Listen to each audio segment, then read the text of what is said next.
Hello everyone, সবাইকে শুভ দীপাবলির অনেক অনেক প্রীতি ও শুভেচ্ছা। তো এই প্রথম হয়তো আমার বাড়িটা টুনি লাইট দিয়ে সাজানো হয়নি, কারণ আমরা ঘুরতে যাচ্ছি, দীপাবলিতে থাকবো না। তো সেই জন্য পুজোর দিনই একটুখানি বেরিয়েছিলাম। তো বেরিয়ে দুটো তিনটে ঠাকুর দেখেছি। এটা আমাদের হাবড়ার ফার্স্ট পুজো। যারা হাবড়ায় থাকো তারা অবশ্যই দেখবে। এটা আই থিঙ্ক নেতাজি সংঘ। দেন এটা দেখার পর আর একটা দেখেছিলাম। বেসিক্যালি আমরা ঠাকুর দেখতে বেরাইনি সেদিন কিছু কেনাকাটা ছিল, তো কেনাকাটা করতেই মেন বেরিয়েছিলাম। কিন্তু মা বলল যে যেহেতু থাকবো না তাহলে চল কয়েকটা দেখে আসি। ভেবেছিলাম লোক সেরকম হবে না, আমরা একাই যাব প্যান্ডেলে। তো এখানে এসে দেখা গেল প্যান্ডেলে আমরা ছাড়া অনেক অনেক অনেক লোক এসছে। আমাদের হাবড়াতে কি হয় না, আগে আমি 2-4 বছর আগেও বেরিয়েছিলাম কালী পুজোর সময়।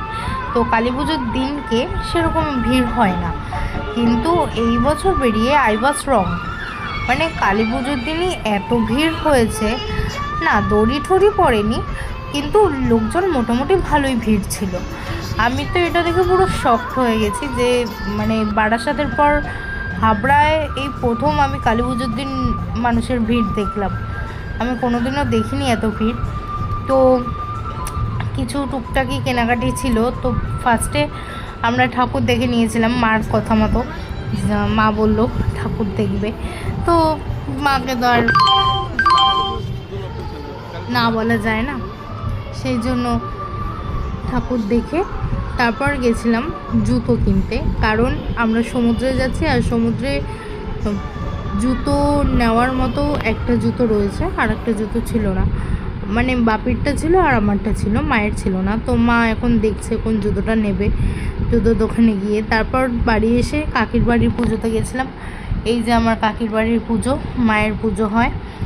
তারপর ওখান থেকে প্রসাদ নিয়ে এসেছিলাম। এখানে ছিল হচ্ছে পোলাও, আলুর দম আর রসগোল্লা, এটা ভোগের প্রসাদ। আর হচ্ছে এটা খেয়ে দে তারপর আমি সাজাতে মেকআপগুলো গোছাতে বসেছিলাম যেগুলো নেব। তো এই ছিল আজকের ব্লগটা। কেমন লাগলো?